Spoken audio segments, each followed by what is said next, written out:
É. Se a gente pensar no ano de 1969 e, tipo, pegar o manual oficial do Exército dos Estados Unidos no Vietnã para ler, a impressão que dá é de uma narrativa assim de táticas impecáveis. Aham, uma coisa quase cirúrgica. Exato, uma disciplina super rígida, sabe, uma cadeia de comando inquebrável. Mas bom, ao descer daquela sala de reuniões militar para a lama das trincheiras e aquele calor sufocante das selvas, o cenário era completamente outro, né? Completamente diferente. Pelotões inteiros não apenas ignoravam essas diretrizes oficiais, mas, tipo, em casos extremos, eles chegavam a conspirar para assassinar seus próprios oficiais com granadas. Pois é, e essa discrepância brutal, sabe, entre a doutrina militar no papel e o comportamento real lá no campo de batalha, ilustra perfeitamente como a guerra atua como um catalisador extremo, Caramba, sim. humano mais básico, que é o instinto de sobrevivência. E é justamente para tentar entender esse abismo entre a teoria e a realidade que a nossa imersão profunda de hoje se afasta bastante dos relatos convencionais, sabe? A intenção aqui é ir muito além daquelas decisões geopolíticas tomadas por generais e focar nas dinâmicas humanas, culturais, e ambientais que realmente definiram esse conflito lá no nível do solo. Que é onde a história real acontece, né? Com certeza. Para isso, a gente trouxe hoje uma seleção de materiais bem rigorosos. Temos uma pesquisa acadêmica focada na subcultura não oficial dos soldados americanos, dados técnicos históricos, tipo, muito detalhados sobre táticas subterrâneas e os impactos do agente laranja. Nossa, essa parte é pesada. E, além disso, registros super cruciais sobre a mobilização anticolonial das mulheres vietnamitas. Certo, vamos desvendar isso começando por esse colapso assim da disciplina tradicional do exército americano. O que é fascinante aqui é que olhar para esses registros todos em conjunto revela algo que essas narrativas mais simplificadas costumam omitir. A guerra forçou a criação de culturas inteiramente novas de sobrevivência de ambos os lados da linha de frente. Verdade. E a pesquisa acadêmica que a gente está analisando argumenta que o soldado médio basicamente descartou os manuais oficiais. Os tais SOPs formais, né, que são os procedimentos operacionais padrão. Eles jogaram isso pela janela. Totalmente pela janela. No lugar deles, criaram SOPs informais, que era um conjunto de regras não escritas focadas exclusivamente em uma coisa: manter a pessoa viva até a data de voltar para casa.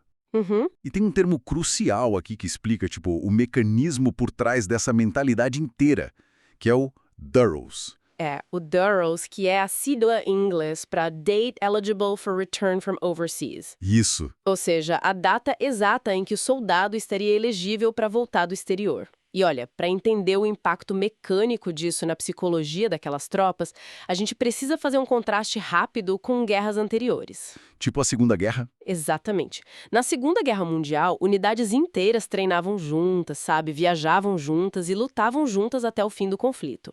Era um grupo coeso. Mas no Vietnã, os militares implementaram um sistema de rotação individual de um ano. O que muda tudo. Muda tudo. Cada soldado chegava sozinho e ia embora sozinho, assim que o relógio marcasse 365 dias. E isso destrói completamente a coesão de qualquer unidade, né? Quer dizer, se o objetivo do cara do seu lado não é vencer uma batalha estratégica gigante, mas, tipo, apenas sobreviver até a próxima terça-feira, que é quando o voo dele parte de volta para casa, a motivação para assumir qualquer risco simplesmente desaparece. Evacora. Exato. E a pesquisa ainda adiciona uma camada cultural super importante a isso. Essa força de combate era composta por jovens criados no auge do que o autor chama de República do Consumidor. Ah, claro, a cultura de massa. Pois é. Diferente daquelas gerações mais antigas que passaram por racionamentos severos, esses soldados mantinham laços materiais fortíssimos com o lar. Sim, e os registros históricos de compras lá nos postos de troca militares mostram isso de forma cristalina. É bizarro. Soldados compravam rádios, transistores, equipamentos de som super caros e de alta fidelidade. Eles recebiam uma assinatura de revistas como a Playboy e a Ebony direto na base, Sim, no meio do nada. no meio da selva. O corpo do cara estava lá enfrentando um calor de 40 graus, mas culturalmente, sabe, eles ainda consumiam a cultura pop e os noticiários de uma sociedade americana que estava em chamas com protestos anti-guerra e agitação por direitos civis. E isso gerou uma fissura irreparável, né? De um lado, A burocracia militar insistia naquelas métricas de sucesso que eram puramente baseadas em contagem de corpos inimigos. O famoso body count. Isso. Do outro lado, a cultura real do soldado de infantaria virou uma cultura de pura aversão à morte. E isso se intensificou, assim, dramaticamente depois de 1969, quando o governo americano iniciou a chamada vietnamização. Que era o processo de repassar a responsabilidade de combate para o exército do Vietnã do Sul, né? Exato, e retirar gradualmente as tropas americanas. Bom, se o governo já admitiu que a guerra está acabando e que vai vazar de lá, a ideia de ser o último soldado a morrer se torna absurdamente inaceitável. Inaceitável, com certeza. Ninguém quer ser o último a morrer por um erro, sabe? Pois é, e é nessa época que surge aquele ethos anti-autoritário famosíssimo, simbolizado pela pichação FTA, que, para quem não sabe, significa Fuck the Army. Pesado, né? Muito pesado. As missões que o Comando Superior chamava de buscar e destruir eram transformadas na surdina pelas patrulhas e missões de buscar e evadir. Eles, saíam para a selva, encontravam um lugar seguro, ficavam parados e depois de um tempo reportavam pelo rádio que não tinham encontrado ninguém. E essa quebra de protocolo levanta um desafio prático imenso para a estrutura de comando. A hierarquia militar pressupõe obediência irrestrita. Quando um grupo decide coletivamente que a missão não vale o risco biológico, as engrenagens da guerra começam a travar de um jeito fundamental. Pensando nessa dinâmica toda, a analogia que me vem à cabeça é a de um ambiente corporativo tóxico, em colapso. Mas, claro, elevado a uma potência letal. Como assim? Imagina uma diretoria completamente isolada da realidade da empresa, publicando manuais de conduta inatingíveis. Os funcionários da base, do chão de fábrica ali, rapidamente percebem que seguir as regras oficiais só vai prejudicar a vida deles. Então o que eles fazem? Eles criam uma rede invisível de regras de corredor. Aham, os atalhos. Exato, só para sobreviver ao expediente. E para quem já trabalhou sob uma liderança muito ruim e desconectada, essa informalidade faz todo o sentido do mundo. Nossa, faz mesmo. Mas a diferença brutal, claro, é que ignorar o manual em um escritório não custa sua vida, né? Enquanto no Vietnã, isso nos leva aos aspectos mais sombrios dessa subcultura, como o fragging. Se o objetivo final de um exército é vencer, como os comandantes lidavam com unidades que essencialmente decidiram cruzar os braços? A reação inicial de muitos desses oficiais, que eram recém-chegados, os chamados novatos, era tentar impor a disciplina formal na marra, à força. O que nunca dá certo. Nunca. E as consequências, como os dados das nossas fontes apontam, foram terríveis. Surgiram motins abertos, recusas de combate documentadas e as agressões diretas à liderança. E aí entra o fragging. Isso. O fragging, para explicar para quem está ouvindo, é o ato de usar uma granada de fragmentação para assassinar um oficial autoritário ou um que fosse excessivamente agressivo e colocasse a tropa em risco desnecessário. Caramba. E virou quase uma ferramenta de negociação letal, né? Sim, tornou-se uma ferramenta de negociação bizarra por parte da tropa. Porque a granada não deixa impressões digitais claras em um ambiente de combate. Genial e assustador ao mesmo tempo. Pois é, isso torna quase impossível provar quem atirou a granada no meio do caos. É aqui que a coisa fica realmente interessante, sabe? Porque essa colisão entre a teoria que estava no manual e a prática suja da sobrevivência fica ainda mais nítida quando as patrulhas encontravam a característica tática mais assustadora daquele território, que era a rede de túneis inimiga. É verdade. Os sistemas de túneis exigiram uma resposta tática tão especializada que forçaram o surgimento de um papel que nem existia nos manuais originais, os chamados ratos de túnel. Os Tunnel Rats. E quem eram eles exatamente? Eram engenheiros de combate, soldados de infantaria que se voluntariavam. E não eram apenas americanos, tá? Tinha tropas australianas, neozelandesas e sul-vietnamitas. O trabalho deles era insano. Eles tinham que descer naqueles complexos subterrâneos extremamente estreitos, sem ventilação nenhuma, infestados de armadilhas mortais, armados geralmente apenas com uma pistola e uma lanterna. Só de imaginar já dá claustrofobia, e até a cultura deles era marcada por um humor super mórbido e independente, né? A pesquisa cita aquele lema não oficial que eles tinham em um latim meio quebrado, o non gratus annus rodento. Sim, que traduzido da forma mais educada possível significa não vale o rabo de um rato. Exato. Isso mostra demais o nível de isolamento psicológico desses especialistas, sabe? E é justamente nesse ponto dos túneis que a dissertação cita uma história do romance do veterano Tim O'Brien, que ilustra perfeitamente essa tensão fatal da liderança que a gente discutiu agora há pouco.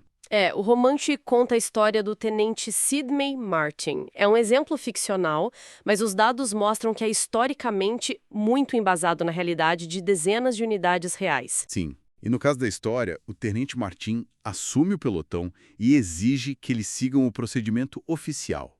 Tipo, quando um túnel é descoberto, ele deve ser exaustivamente inspecionado por dentro por pelo menos 2 homens. Só que a regra informal daquela unidade, né, o tal do SOP de sobrevivência que a gente estava falando, era nunca, jamais entrar no buraco. Nem a pau. A regra deles era jogar explosivos na entrada, selar aquilo e continuar marchando. Ninguém queria descer ali.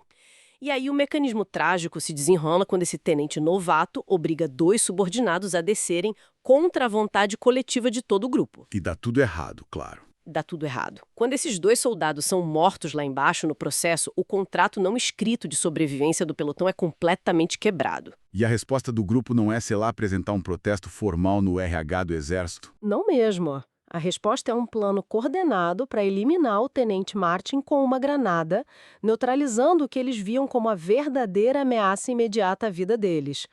O oficial recém-formado tornou-se mais perigoso que o próprio inimigo, entende? Que ironia brutal. Agora, se conectarmos isso ao panorama geral, isso levanta uma questão fascinante de engenharia e estratégia militar.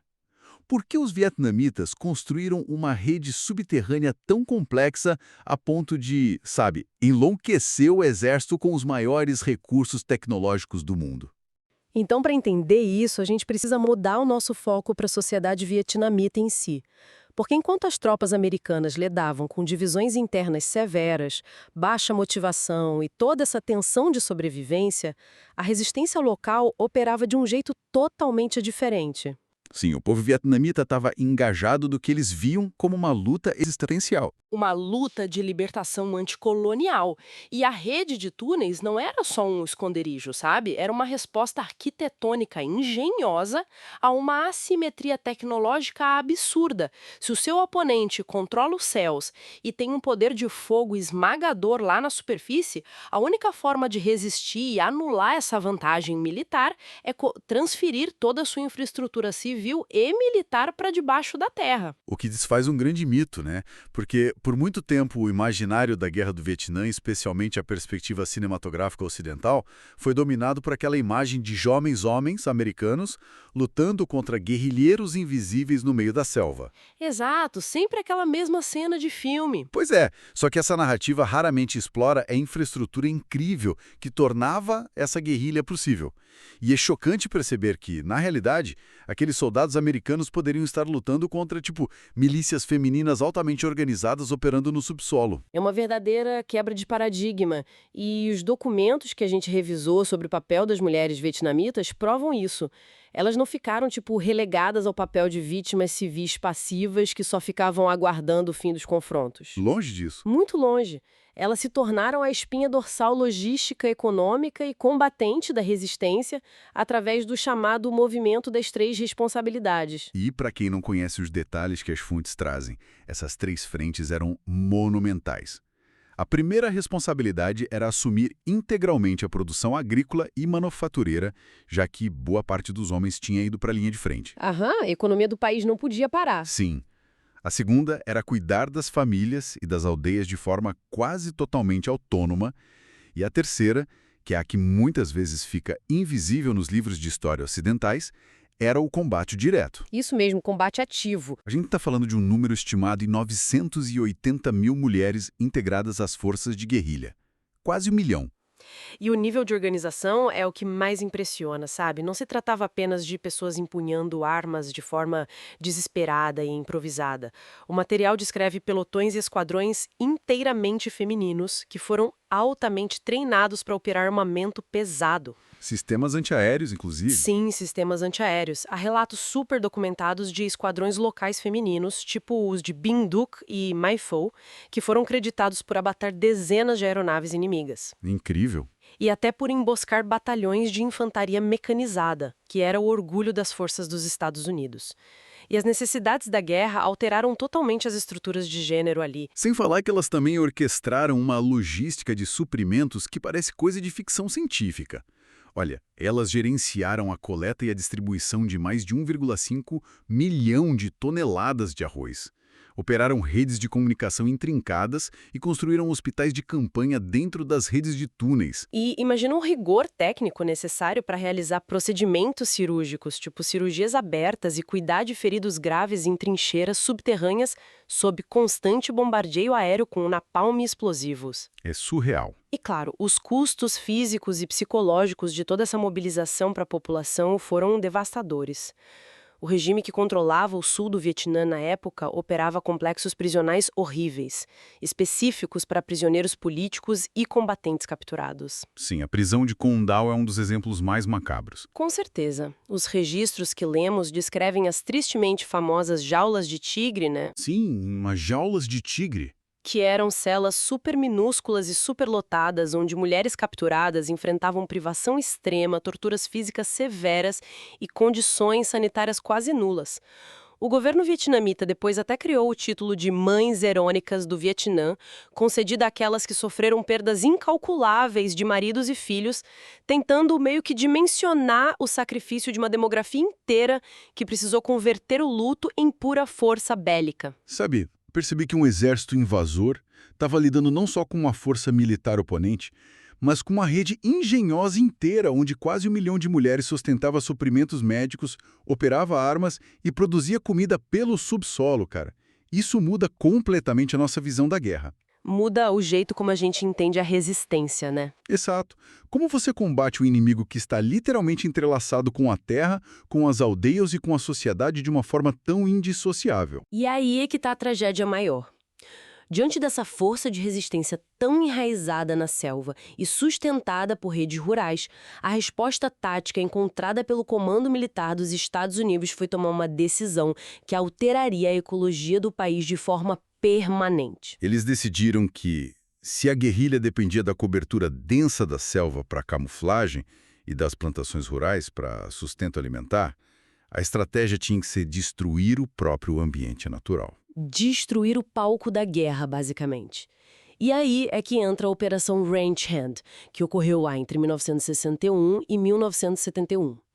E os dados técnicos sobre essa campanha de desfolhamento são de gelar o sangue. São mesmo. O objetivo da operação era pulverizar herbicidas químicos sobre áreas gigantescas do Vietnã do Sul.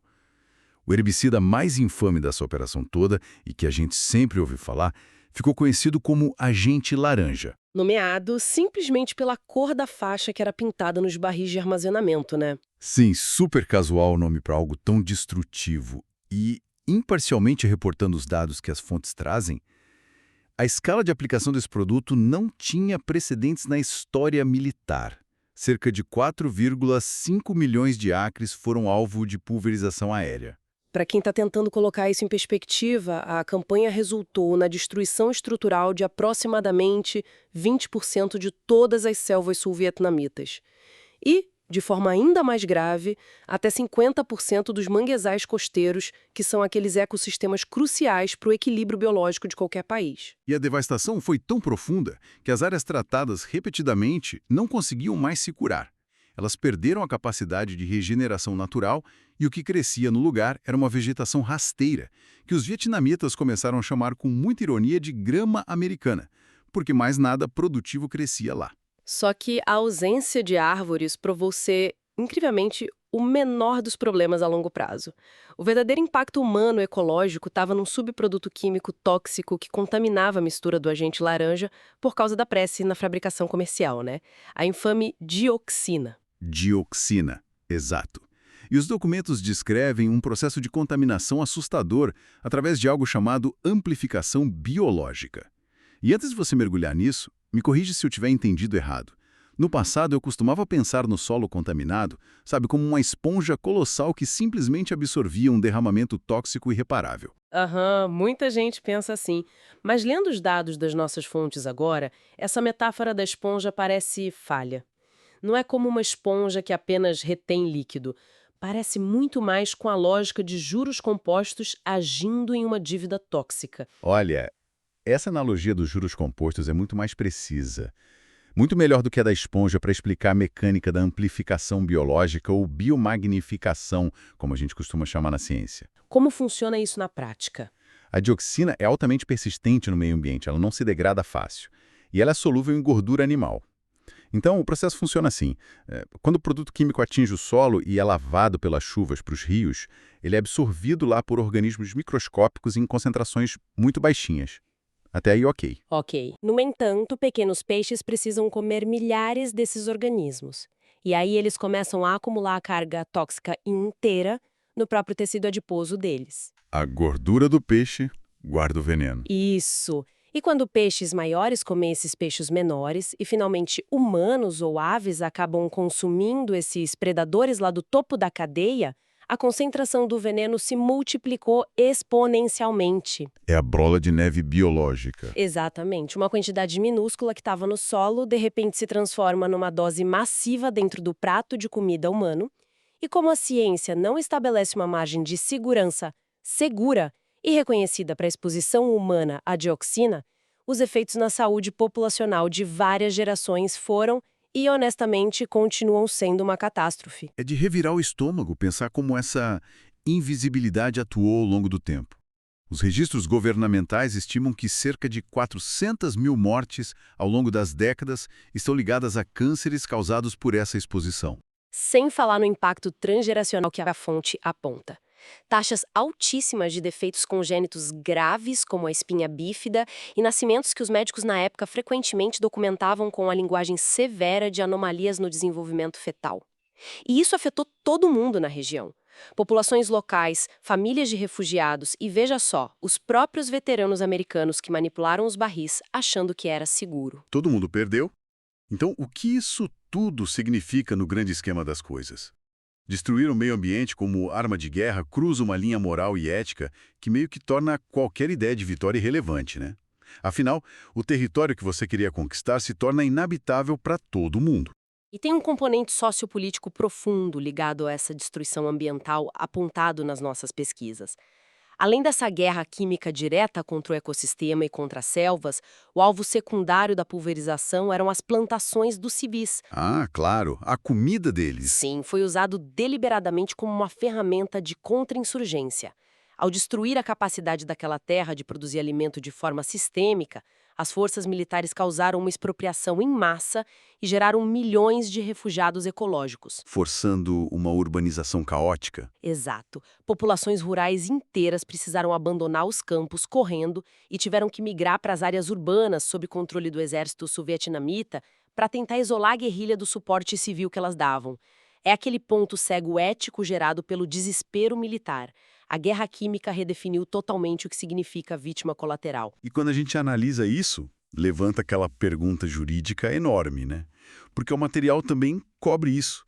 Os tribunais americanos, após o conflito, se recusaram a classificar o uso do agente laranja como um crime de guerra pré-1975, argumentando questões legais técnicas. Sim, eles disseram que não existiam tratados daquela época que proibiam o uso de herbicidas especificamente contra folhagens. Só que o uso persistente por autoridades, mesmo quando os cientistas já estavam alertando sobre o perigo, acabou se tornando o marco zero para o surgimento daquele debate moderno sobre o conceito de ecocídio, que é o ato de destruir um habitat inteiro de forma deliberada. E fechar esse ciclo todo realmente nos obriga a olhar para trás e sintetizar a magnitude monumental dessa jornada através dessas fontes todas, né?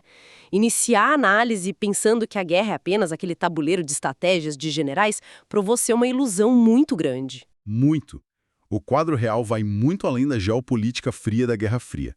Estamos falando de soldados americanos abandonando regras oficiais e criando as suas próprias leis informais apenas para conseguir sobreviver e voltar para casa. De ratos de túnel, enfrentando os maiores pesadelos no subsolo, para o qual nenhum manual tático moderno poderia prepará-los. De centenas de milhares de mulheres assumindo logística, agricultura e combate pesado para defender a sua própria terra de uma forma engenhosa e invisível. E, tragicamente, da própria natureza sendo envenenada em uma escala catastrófica para tentar anular tudo isso. É por isso que sempre lembramos a quem nos escuta que se importar com o estudo dessa multiplicidade de vozes é vital, sabe? Compreender a cultura, o desespero e as estratégias informais no meio do caos serve quase como uma vacina. Uma vacina contra o quê, você diria? Contra aquelas narrativas super simplistas e higienizadas que a gente consome em filmes sobre os conflitos modernos, sabe? Mostra que a guerra molda a cultura civil profundamente. E vice-versa. A sociedade nunca sai intacta. Com certeza. O que nos deixa, acho, com um pensamento final super provocativo, que é algo para a gente mastigar bem. A diplomacia tradicional nos ensina que as guerras terminam ali, na assinatura formal de um tratado de paz, né? E um pedaço de papel. Exato. Mas se os resíduos genéticos e ecológicos do agente laranja vão continuar a causar danos severos no corpo das pessoas por várias gerações, sabe? E se a cultura anti-autoritária profunda que nasceu naqueles soldados, com as táticas de sobrevivência deles, retornou com eles para os Estados Unidos, ajudando a transformar completamente a sociedade civil e a confiança no governo nas décadas seguintes? Onde a gente traça a linha? Exatamente. Seriam as guerras, na verdade, eventos contínuos, em vez de pontos estáticos e fechados no tempo. Onde é que realmente termina a contagem de vítimas de um conflito quando a terra e a cultura ainda estão sangrando? Uau! É uma percepção que dissolve mesmo a linha que separa o passado do presente. Nos lembra que o impacto da história não está preso em um livro. Ele ainda está pulsando no solo e nas instituições de hoje. O passado é vivo, né? Muito vivo. E com isso a gente vai encerrando a nossa imersão de hoje. Um enorme obrigado de forma bem calorosa a quem nos acompanhou em mais essa investigação detalhada. Muito obrigada pela companhia de sempre. Continuem lendo criticamente e buscando essas fontes primárias, porque elas revelam muito. Com certeza. Continue explorando as complexidades que sempre existem abaixo da superfície daqueles fatos tão bem estabelecidos que a gente aprende na escola. Até a próxima análise profunda, pessoal.